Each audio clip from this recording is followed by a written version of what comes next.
ahead and introduce our very first speaker. Our very first speaker is Professor Frank Ortmann, and he's currently an assistant professor for theoretical methods in spectroscopy at the Technical University of Munich. He received his PhD, summa cum laude, from the Friedrich Schiller University in Jena in 2009, and he did a postdoc at CEA, the French Atomic Agency, which is a research institute in Grenoble. And later on, he moved to the Catalan Institute of Nanoscience and Nanotechnology in Barcelona, Spain. And then he was at TU Dresden as a Emmy Noether Young Investigator before he became a professor. And the title of his talk today is From Charge and Spin Transport to Excitons in Solar Cells, Insights from Linear Scaling Approaches. So we'll pass it off to Frank. Okay, so I think we are a bit ahead of the time schedule. Still, should I start my presentation? I think so, yeah, because we tend to lose time. I see, okay. And it's early, yeah. Then let me share my screen. Okay. So I guess you can see that. Acoustics as well, good. Yes. And thank you very much for the introduction. It's a great pleasure to speak here in this workshop. So thanks to Joyce, Jinliang, and Stuart for having me here in this workshop. And of course, it's a pleasure to open this workshop and present our results on linear scaling approaches that we apply to very different situations and different materials. Let me take the laser pointer. Okay, so I would like to start my talk with an overview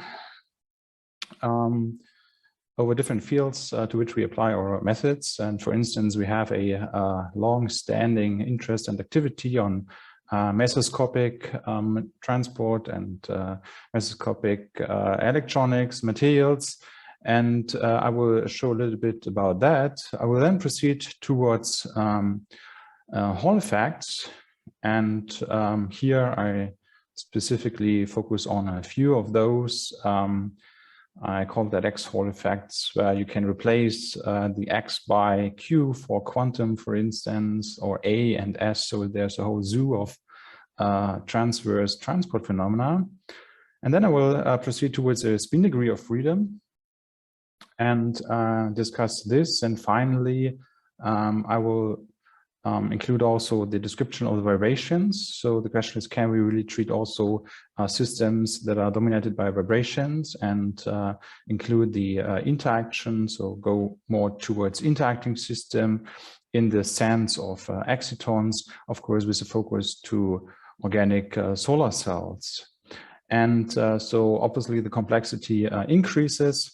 And we see how this goes. Of course, when you think about functional materials, they usually don't look like that. So graphene with 2 atoms per unit cell and 12 electrons. So obviously this is not so simple. And we are facing usually quite some challenges when describing novel materials and emerging materials. And this is a large complexity that can arise. And this can be due to 2 effects. And one effect is just the mere size of the systems. So if you want to describe nanostructures, then we need to have large supercells, for instance, or because of the complexity of the system. So not everything is sp2 carbon, obviously, and if you have more complex unit cells, we have to describe this as well. But also the physics can also emerge on larger length scales, so this must be taken into consideration, and we have to deal with this complexity. Of course, the main problem is the interaction between the electrons, and it's basically hopeless to make atomistic simulations without any approximation. So you have to do clever approximations, and one is essentially provided by electronic structure theory that treats this electronic interaction basically on the local scale, on the local level where the interacting electrons are essentially described at a certain level. So you can take your favorite electronic structure approach, either DFT approach or more sophisticated approaches going beyond. And this allows you essentially to set up effective Hamiltonians at that scale and then make the next step to really upscale your simulation based on those effective Hamiltonians. For instance, you can go from the angstrom and nanometer scale to tens or hundreds of nanometers and take into account effects that emerge at that length scale. For instance, describe nanostructures, or here in that case, polycrystalline samples or more complex systems. And eventually you can reach the scale of the device.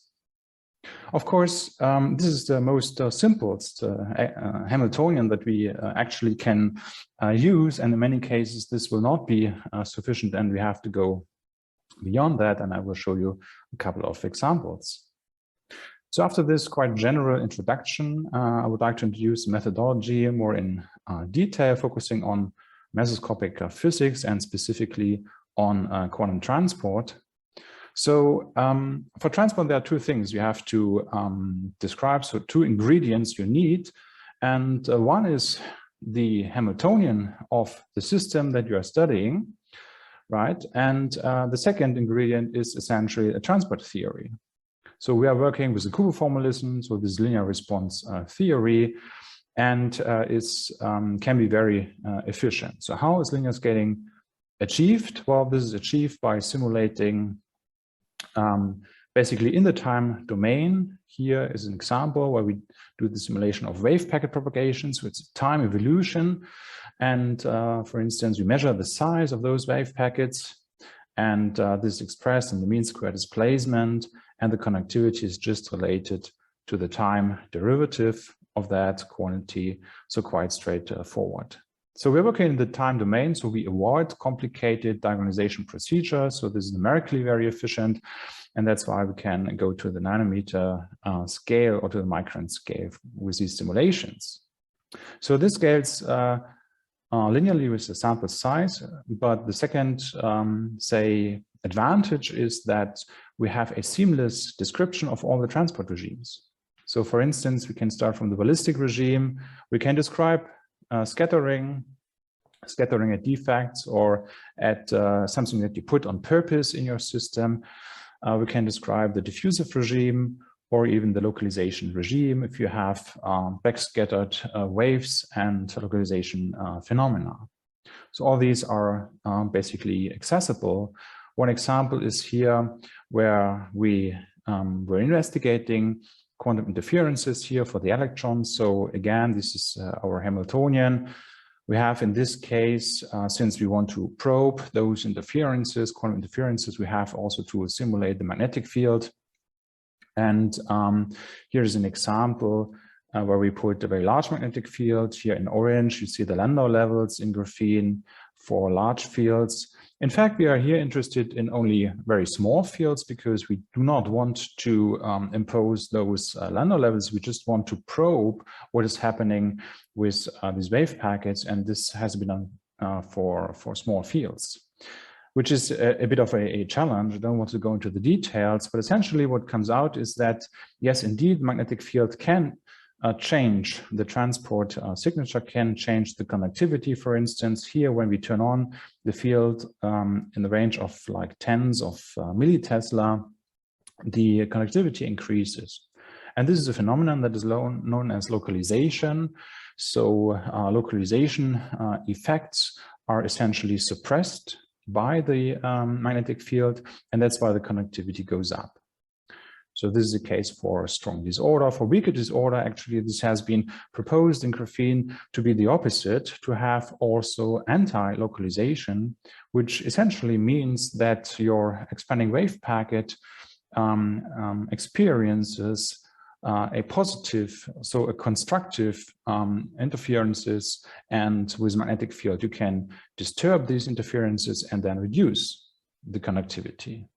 As a result, you get negative magnetoconductivities, and this has been simulated, and this was in the interest of experimental groups and was also experimentally confirmed. So that was a very simple example that I wanted to start with. And of course, when we talk about quantum effects, we talk about graphene and other materials, then of course the Hall effect is very important. That's the object for which essentially Novoselov and Geim got the Nobel Prize. So quantum interference effects and phases of wave packets are very important. So we wanted to generalize these methods also to the Hall effect.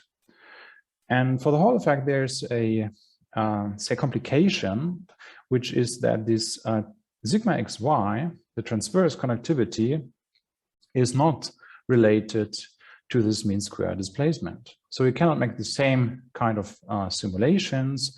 And still, we didn't want to use the old order n cube approach to calculate Hall responses. So I did this implementation of a linear scaling method. So at the end, we came up with a solution, and this is indeed order n. So it's again working in the time domain. The formula is quite complicated. I'm not going to the details, but it works in the linear scaling regime. And that's the reason why we can really simulate macroscopic samples. And so we have used those with a length scale of about hundreds of nanometers, for instance. And the interesting thing, what you can do with this then is to study those topological states, quantum Hall states. So this is the regime with very large magnetic fields, 45 Tesla. And here you see in this plot in green, the original anomalous quantum Hall effect of graphene. So there's a step height of 4e square over h. Okay, and this is clean graphene. And what we looked at was, can we really modify this fingerprint of graphene? And it was very simple actually to do that with some impurities. So we put 2% random impurities in the sample and with some correlation, and could induce an additional Hall plateau. So we can basically destroy those topological states, and we can study the emergence of completely new topological states. Okay, so this is very nice. We can do this in the time domain. So basically, the fingerprint of graphene has been changed. We have now an additional plateau with 2 steps, each of step height of 2e square over h. So that was very nice. We can study the emergence or the fate of topological states, but still the approach is still rather expensive, I should say. So honestly, it was quite expensive. We went to praise infrastructure to be able really to make this. But the reason is that the prefactor is very large. So it's not about the linear scaling. So that's fine. It scales order n, but the prefactor is very large. And as compared to the ordinary conductivity, it's a factor of 4,000 larger. So a factor of 4,000 larger than the original longitudinal transport. But we didn't stop at that point, and the new development actually got rid of this prefactor, because it turns out that what you have to calculate is not a single response function, but actually you have to calculate 2 response functions.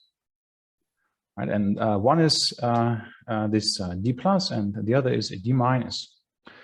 And those correlation functions are essentially based on displacement operators for x and y for the 2 components in which we are interested in the Hall transport.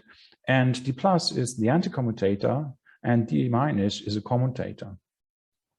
So this sounds a bit trivial, this splitting into 2 correlation functions, but it was key essentially to develop a linear scaling method. So we got rid of the prefactor, and the simulations now are comparably expensive as the longitudinal transport simulations. That means we got a speed up again of a few thousands here. Okay, and then of course we applied that to an interesting case. So now it's the anomalous Hall effect. So another piece of the zoo. the anomalous Hall effect here in the model, in the Haldane model, famous model on the honeycomb lattice. And the anomalous Hall effect is a Hall effect in absence of a magnetic field, of a net magnetic field. Essentially, it's on this honeycomb lattice with nearest and next nearest neighbors. And Haldane predicted that when you assign a certain phase texture to this to the bonds here, but also to basically this through space kind of interactions, then you should have a quantization of the conductance, even in absence of a magnetic field. And this is true because you have basically two magnetic fields that compensate each other. So that was a very famous model that we took, and indeed we saw the quantization of the conductivity. So this is sigma xy. And here you see that this topological state is even robust against disorder. So these were now really, again, big samples. We put this model on these samples, and we put additional disorder really to check whether or not this is robust against disorder, it's stable against disorder. And you see it is indeed, the quantization is 1, so in terms of E square over H, and it actually occurs for all kinds of parameters. So we could change electronic parameters and could essentially watch this topological state emerging over time. We also could calculate the resistivity here, and this is also quantized. Down here, you see the energy dependence. So this is a charge neutrality point, and you have the step. But here you see nicely that this step is only observed for the transverse transport, not for the longitudinal one. So this is not related to a, say, a topological property, but the transverse is. And there's some connection to the need to use really this approach with two different correlation functions. So here for smaller parameters, essentially this situation shows you that this can really be used even if the effects are very, very small. Yeah? So sometimes you have very tiny effects in the milli-electron volt range, and you want to really prove that. And for that, you need an efficient approach, and that was possible in this case. Okay, even for tiny effects, this is accessible for more complicated things as well. And still, we wanted to go for more challenging questions. And so we went to the spin degree of freedom. So this is another field of application, actually. And we want to see if we can contribute here to some understanding. I'm showing you an example that is related to basically spin transport. And what you want to have for a spin transporting material essentially is that you want to have a very, very long spin relaxation time, yeah, because otherwise the spin polarization decays and you cannot use it for anything, right? So the spin relaxation time should be quite long, and that's why graphene came on the stage. People suggested that because of the light carbon atom, you should have relaxation times on the order of microseconds or even milliseconds. Okay, that was the initial proposal, and people have tried to measure that. Yeah, very hard. Many papers appeared, but they couldn't really reach this regime. So originally they started out with 100 picosecond, 200, 300, finally ended up at a nanosecond or maybe a few nanoseconds. And what they have done, for instance, is also to heat these samples, yeah, because here's just one example where you suspend graphene, and on top there is still can be some residues of your device processing, and you dissolve essentially these residues, and you can improve transport and increase the spin relaxation time. But yeah, one could never really see this order of magnitude. So there was always a discrepancy of like 3 or 4 orders of magnitude between the proposal, the initial one, and the experimental realization or reality, right?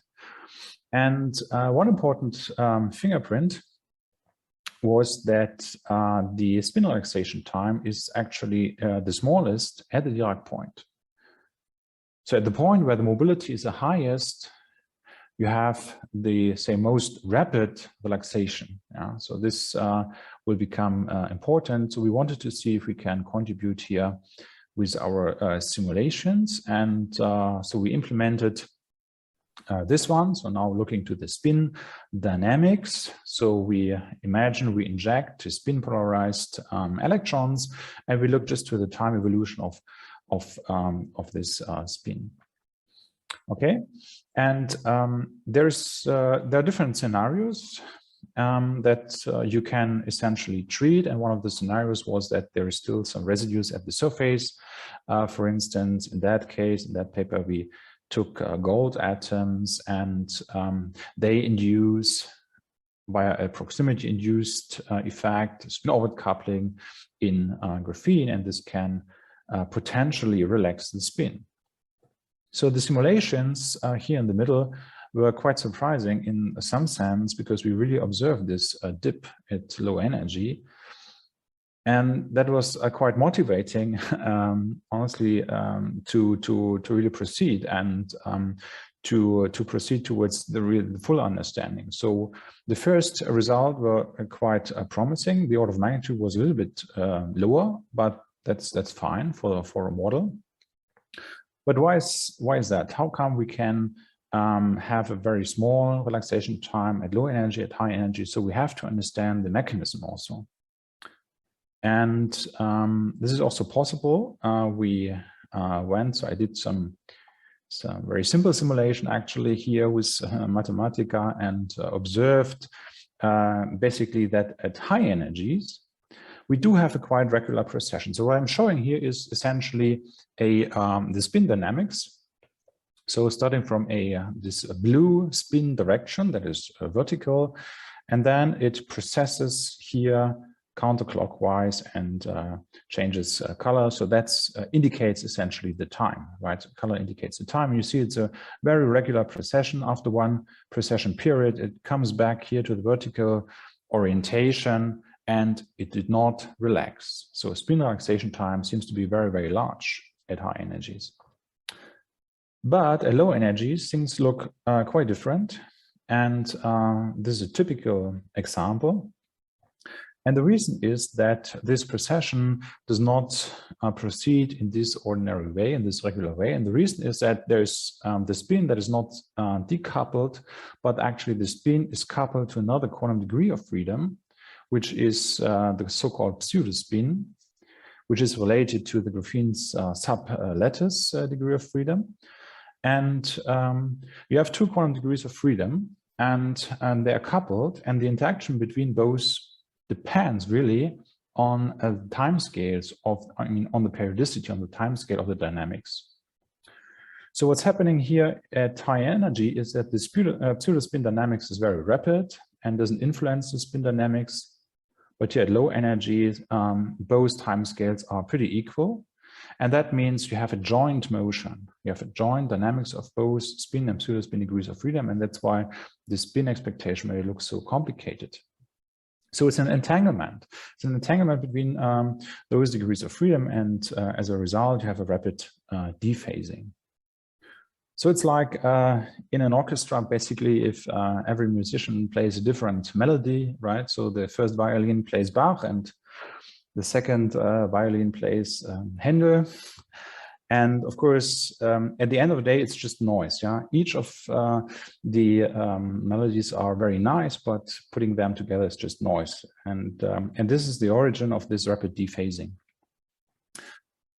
Okay, so this is the application essentially to the spin degree of freedom that is connected to the charge degree of freedom.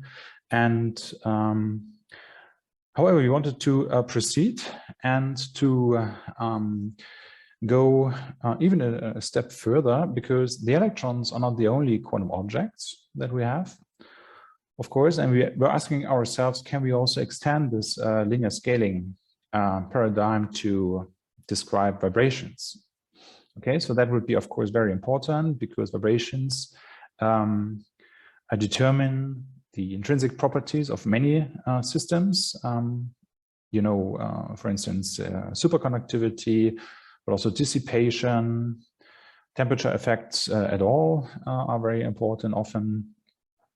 And including vibrations is really a big challenge because the bosons give rise to an infinite dimensional Hilbert space, and that's quite a challenge. But focusing on these guys here, on those molecular systems, we can learn a lot from the coupling between electronic and vibrational degrees of freedom. So let me start with a quick reminder what electron-phonon coupling is, essentially. So there are different ways to picture that. One way is, for instance, when you look to an MD simulation, you look for a finite temperature to a molecule in a blend, then you see that this poor guy here is beaten up by the fullerenes, and its energy will change over time. So its ionization energy fluctuates, and this is exactly electron-phonon coupling. So you can describe this in terms of geometric induced change, but also in terms of vibrational induced change. And this is one way of picturing that. Another way is to imagine what happens if you charge a molecule. So in that case, you see a strong relaxation. So this is the neutron, this is a charged state, and the molecule upon charging relaxes. And you can measure this energy. It's a pure relaxation energy, which can be very strong, which can be very large. So this case here shows 1 electron volt. So it's really comparable to the energy gap, for instance. So it's a relevant energy scale. And that's a different way of seeing the connection between the energy, like an ionization energy, and the structure. So as a result of those strong vibrational coupling, the electrons are strongly scattered. So that's one implication. And you have strong polaronic effects. And that means essentially that your electron is not, say, moving independently through this system, but is actually dragging a phonon cloud behind. And this will become important for many organic systems. So here's a consequence of electron-phonon coupling. When you, for instance, think of a very simple, for instance, a polymer chain, something like that, you can imagine that there's a one-dimensional band structure. And this is what this should illustrate, a one-dimensional band structure that you have without any vibrational coupling, right? And now I'm switching on vibrational coupling. So with electron-phonon coupling, not very strong, but you see that things are changing quite a lot. So you have a different effects. You have mass enhancement. That means that this bandwidth is reduced, in particular at low energies. But in addition, you have additional satellites, so vibrational satellites here. And you see that this kind of band structure can be strongly modified, can be strongly perturbed. And this is essentially a regime where you cannot treat it perturbatively, right? So this is a non-perturbative regime. But it can be even worse. So vibrational coupling can even determine the transport mechanism. Okay, so you can have the whole spectrum from a coherent motion, including quantum effects that we have discussed before, localization, all the way up to the situation where you have phonon-assisted hopping. That means localized charges that only move if there is any vibrational quantum that can be used in order to make that change its sign. So you need vibrations, otherwise nothing is moving. Okay, so this transition is controlled by vibrations or vibrational coupling. And of course, you may ask the question, okay, which of those, thousands of modes are relevant, right? That's a very complicated question and difficult to say beforehand. But at least we know that those slow modes, these low frequency modes, can be integrated out, so they can be treated as quasi-static. And this can be derived essentially. So an important observation is that you have to consider the relation of these vibrational periods compared to the transport time scale. Yeah? So if the period of the mode is slow, you can imagine that then it can be considered as frozen on the time scale of your transport event. And this does not apply essentially for the high frequency, for the dynamic modes. And if you observe that, if you really take this into account in a consistent way, it's what we call time consistent hopping, then you can describe charge motion even in the presence of many thousands of modes. So that was at the heart of this method that was just introduced earlier this year and allows really quick and high quality simulations. So this is a way we have basically addressed the problem of the large number of modes in at least in one specific range of charge transport. But there's more under development. But I'd like actually to switch gears a little bit and now to include not only the charge carriers acting with vibrations, but also the charge carriers interacting with themselves, and go towards the last part here, towards excitons. And the excitons are, of course, coupled to the vibrations because the individual charge carriers are coupled to the vibrations. And here you see already that the Hamiltonian that I introduced at the beginning has been extended quite a lot. So you not only have the electronic part, you have the whole part, basically. You have the interaction terms between electrons and holes. And each type of carrier is coupled to the vibrations. And again, this is a very challenging question. But we can use our insights that we obtained for the charges and can integrate out those low frequency vibrations analytically, right? And get an effective potential. And here you see, this is a calculation of the density of states, the exciton density of states. So this is the quantity of interest for absorption.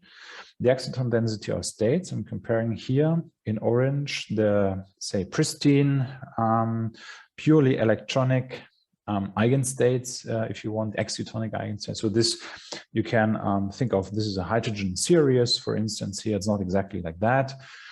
This system is plotted here. You have a donor molecule inside acceptor, host, and from this geometry we can derive basically those excitons in absence of vibrational coupling. But then you can turn on this vibrational coupling for these low frequency vibrations, and then you see that there's a significant broadening of all these line shapes. So the initial peak gets broadened very strongly and induces a very large line width.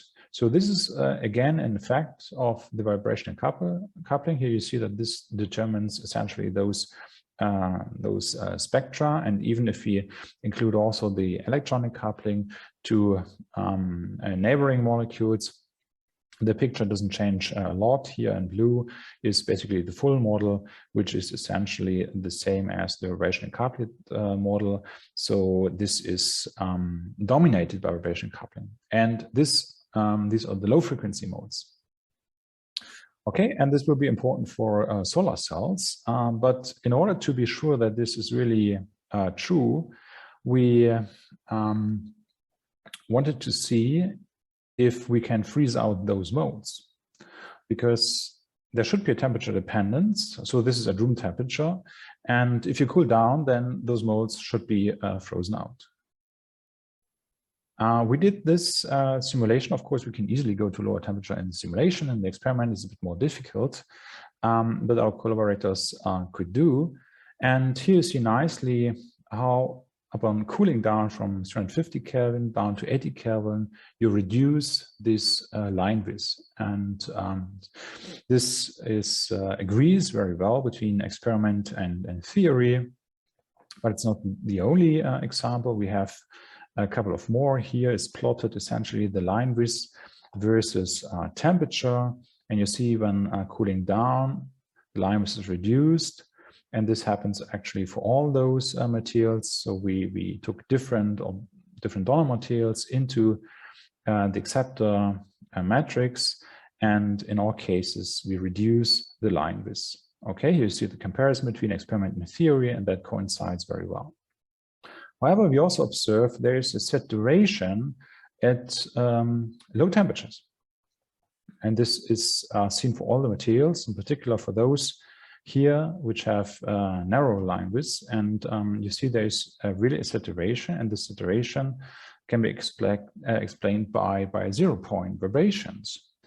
So what you observe is that, of course, you freeze the modes, but you cannot go below the 0-point effect. So there's some residual noise that gives rise to some residual broadening.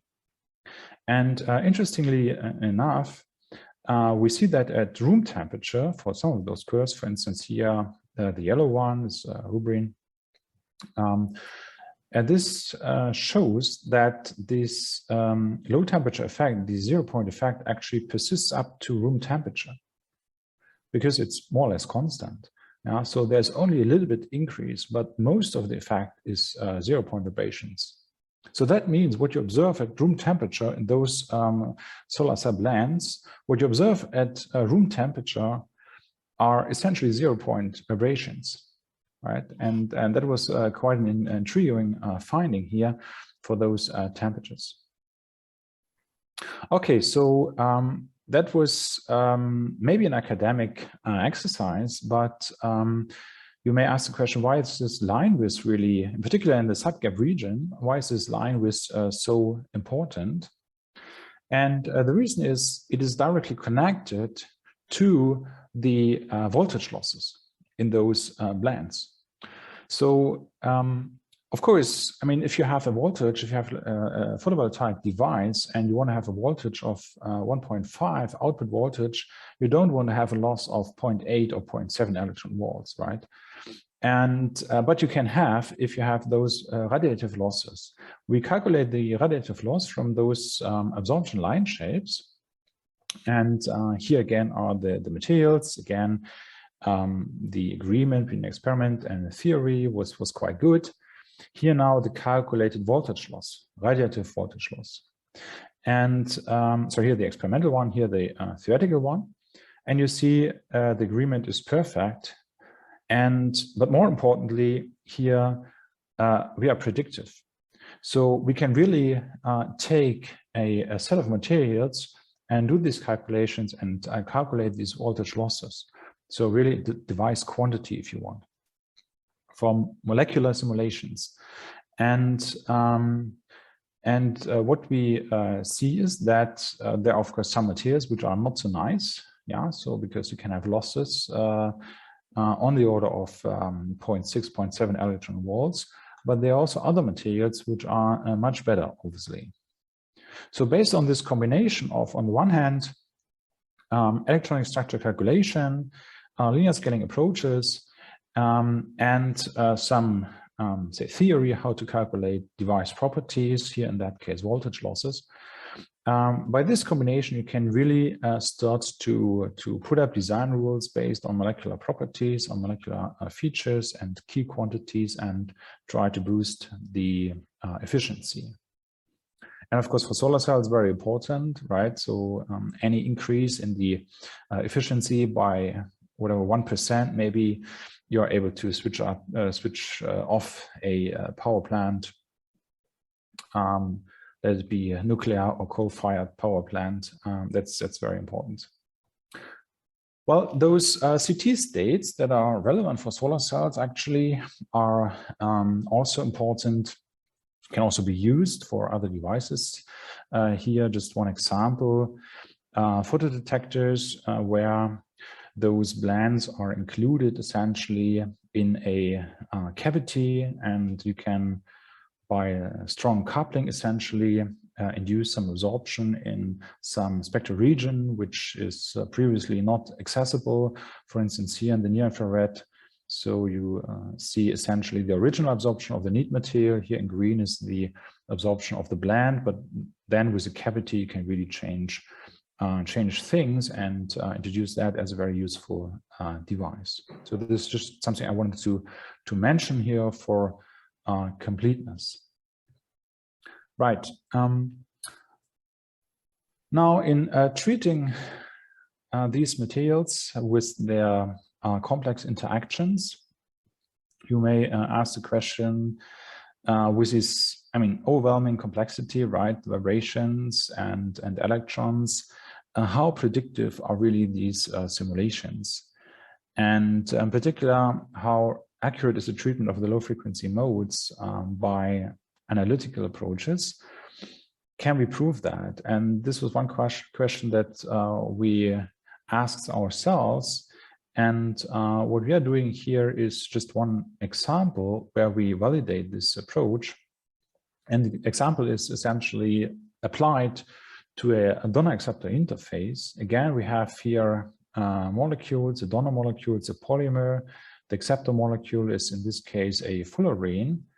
And we used exact MPS-based, matrix product state-based quantum dynamics.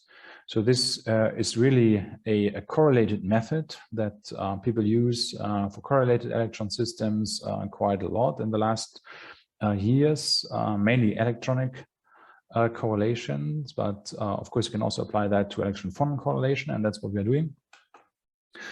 So we considered the situation that we excite an S1 state, and we look to the charge transfer to the CT state, okay?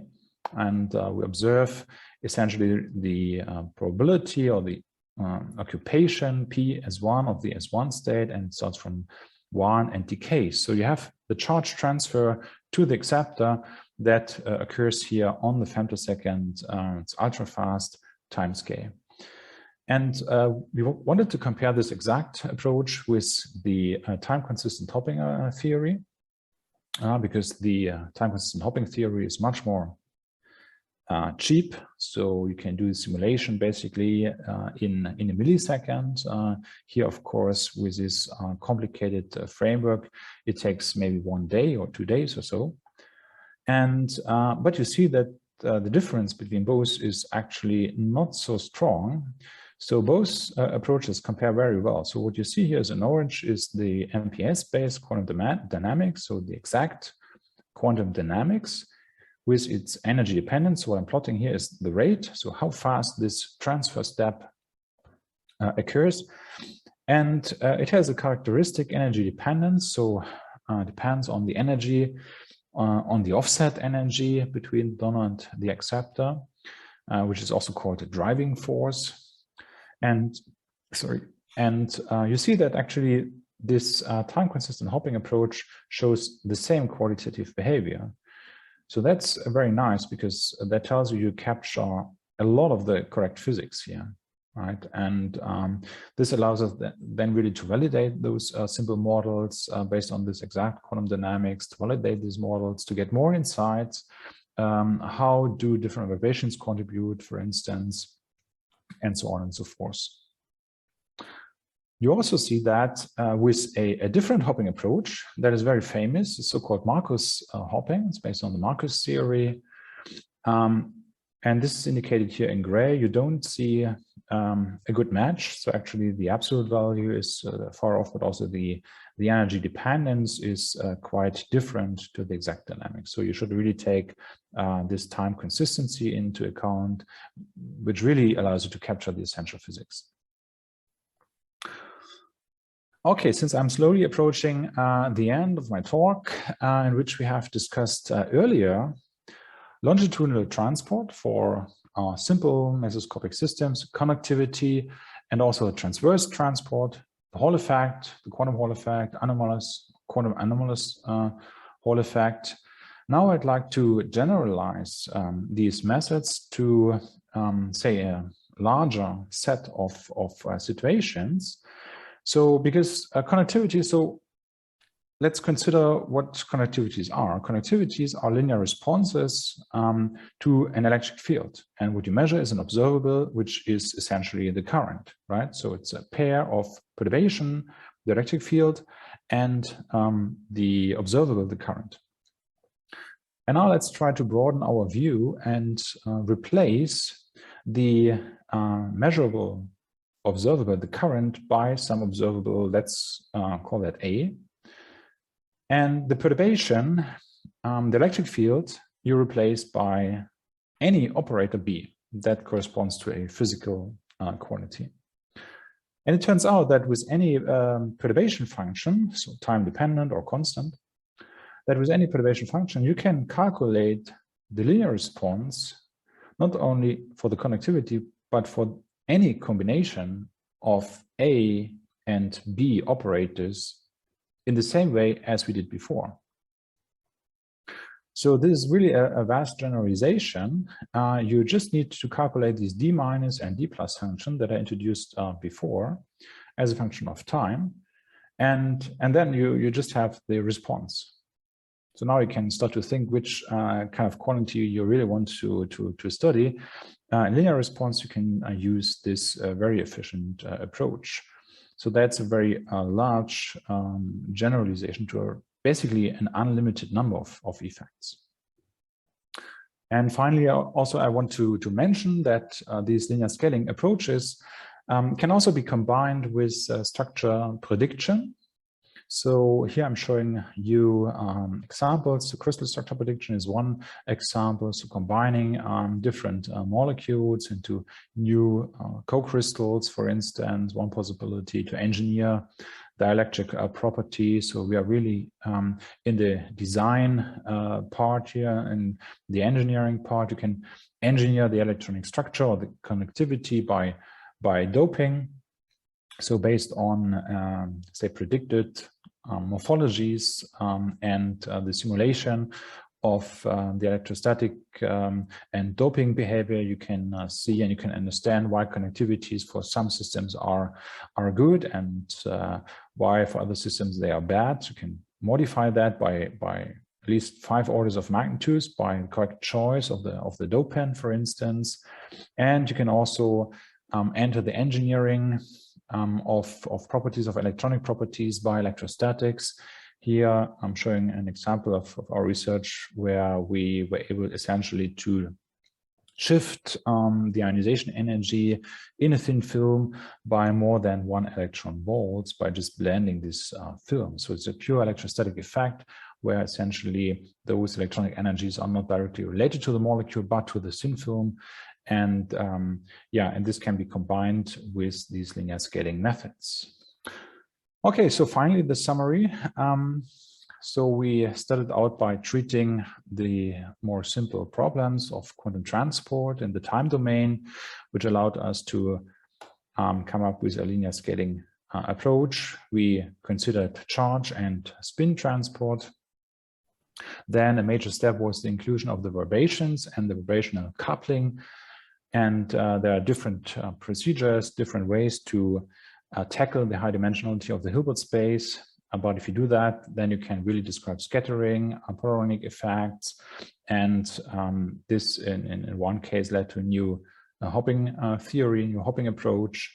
And of course, the application to solar cells. So this is the most applied one, if you want, starting from the optical absorption to the calculation of voltage losses and efficiencies, where we have a good match between experiment and theory. And finally, also more sophisticated correlated methods for the charge transfer dynamics. That's basically filling the gap where we can improve and calibrate things and do the simulations that, of course, are a bit more complicated. Finally, we can predict structures and use that together with those other techniques for materials design. And with this, I would like to thank the co-workers here and collaborators, of course, the DFG for funding and you for your attention. Thank you very much. Thank you.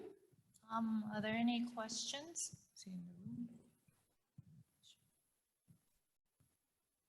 Oh, wait, what, is an error in the computer or what's going on? Let's see. Okay, great. I just lost your presentation. So thank you very much, Frank, for the very interesting talk. For those of you online, you can type, you can raise your hand on Zoom or type the question in the chat. So I'll kick things off maybe with a question myself. So I am definitely not an expert in this field at all. So when you say that this is a linear response Sorry. Yeah. method, is your computer okay? Yeah. So Okay. yeah. I wanted to see you actually, so that's why I was trying to. Okay. Oh yeah. Now I see the lecture. Thank you. So hi, I'm Joyce. So question. So when you say this is a linear response, what do you mean? Like, what is the what is the input? What is the output? What do you mean by response? So that's my very first question.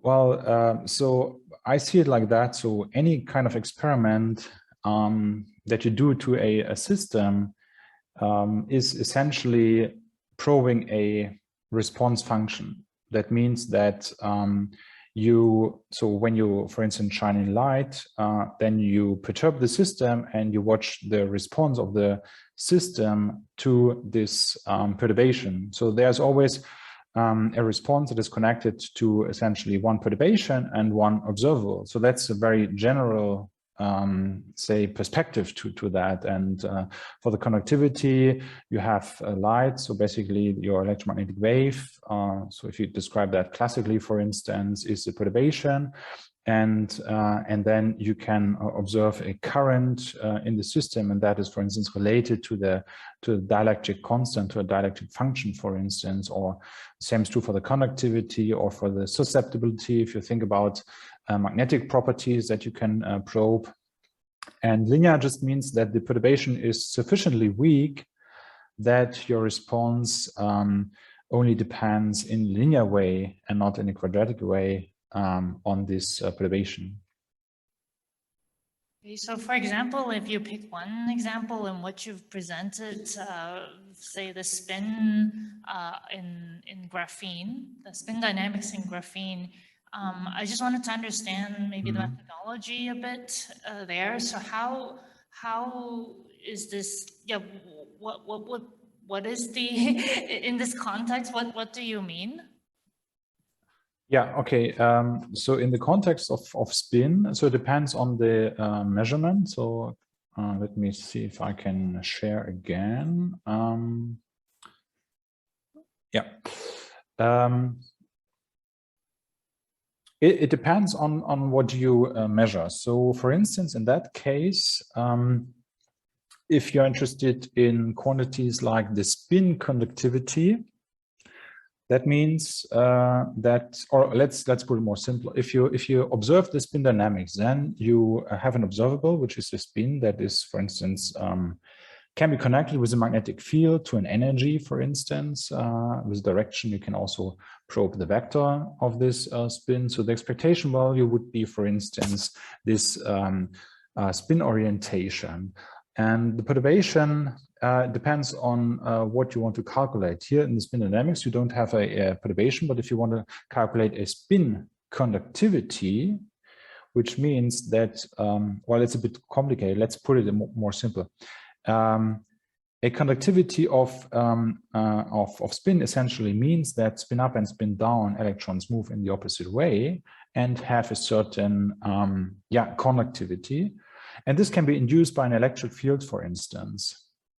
So in these experiments, essentially you have a sample and you induce a spin polarization between the electrodes 2 and 3. So this is what is called a non-local spin valve.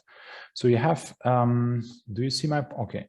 Yeah, so you have what is called a spin, or what I would call a spin electric field between electrons 2 and 3, and this allows you to have a spin current in absence of a charge current. If you really focus on the spin, since you were asking for the spin, and if you want to observe pure spin currents in absence of charge currents, this is the spin conductivity that you basically observe. You can also observe the charge conductivity, and charge can be connected to spin then, so you have say finite values for both quantities. But if you want to exclusively to look to the spin conductivity, you should not apply an electric field, but you should apply a gradient of the chemical potential that is different for spin up and spin down.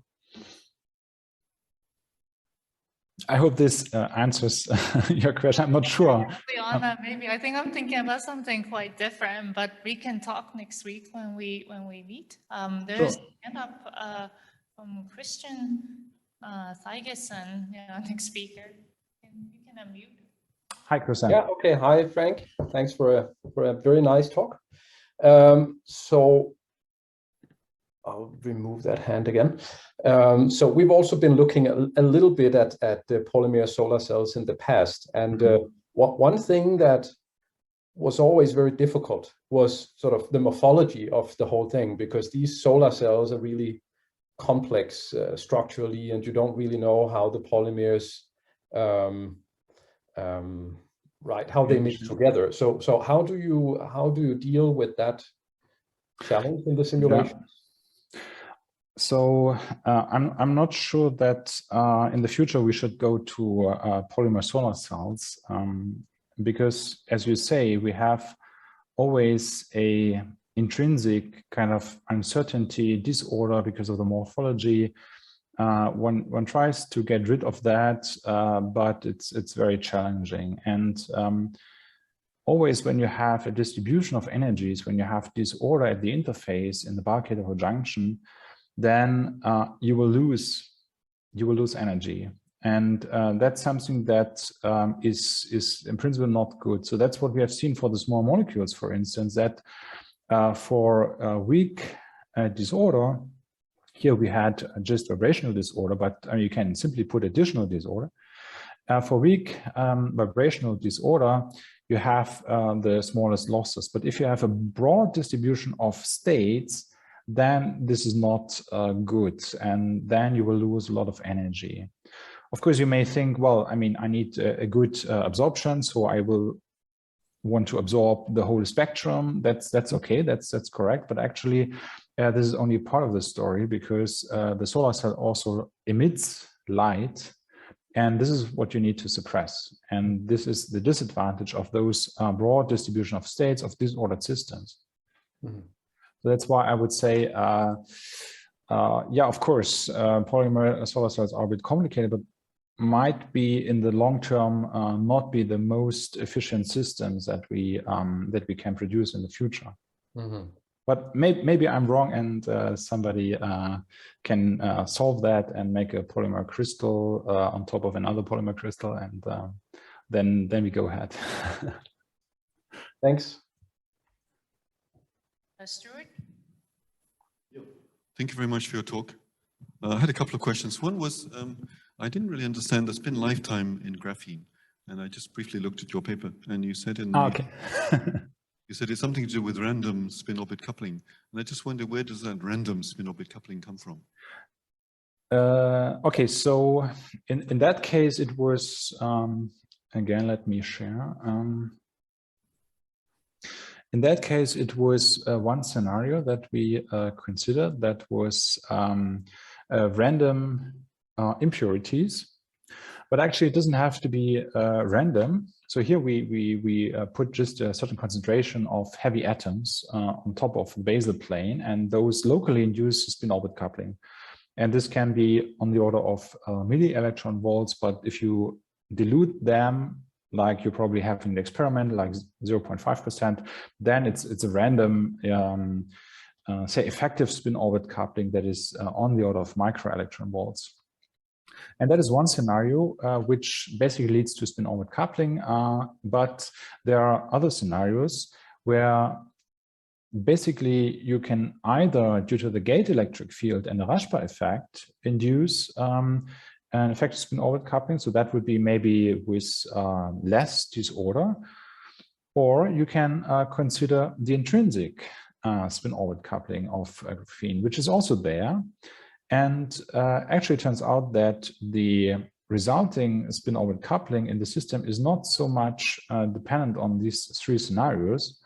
We essentially observe that a very, very similar effect, and this has been discussed in some of these papers, similar effect for the relaxation, so for the dephasing, is observed in absence of those heavy at atoms. So even the intrinsic spin-orbit coupling or the gate-induced spin-orbit coupling can lead, or essentially leads to the coupling between spin and pseudospin degrees of freedom and the entanglement of those degrees of freedom. So I understand you're saying, okay, you can of course have defects that give rise to dephasing, but you're saying that intrinsically the spin lifetime should be short.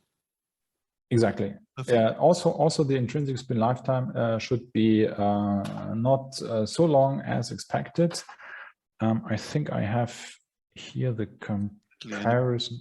Over the years, I think you referred to a very old paper, but over the years, as people have, for example, suspended graphene and eliminated more and more of the defects, then the spin lifetime has become much longer.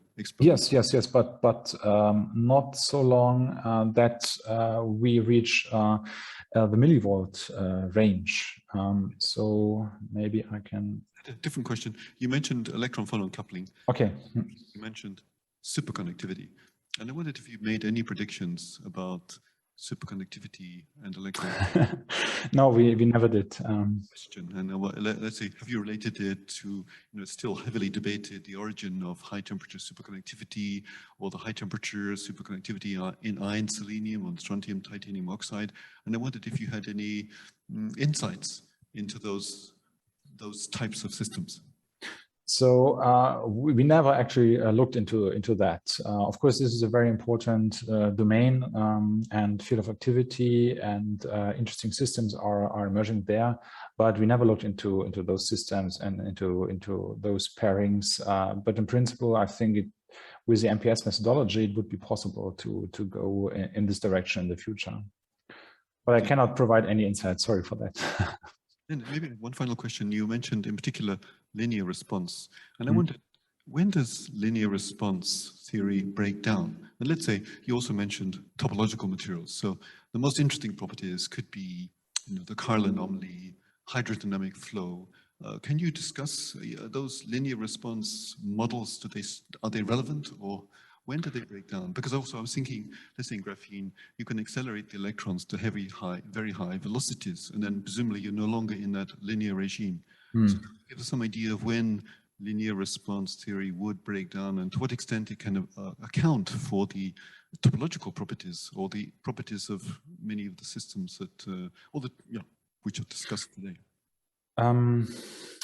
Well, I think there were many questions in one. I'm not sure if I got your point, but so usually one is. I mean, when we discuss topological properties, you usually discuss this in linear response. So the conductivities that we calculate, where you have quantization, really do not change the system strongly. But this needs to be verified for the specific system under study. And if you treat the system more strongly, then you go away from quasi-equilibrium essentially. And then you have really to look to the time evolution of the density matrix, which can also be done in principle.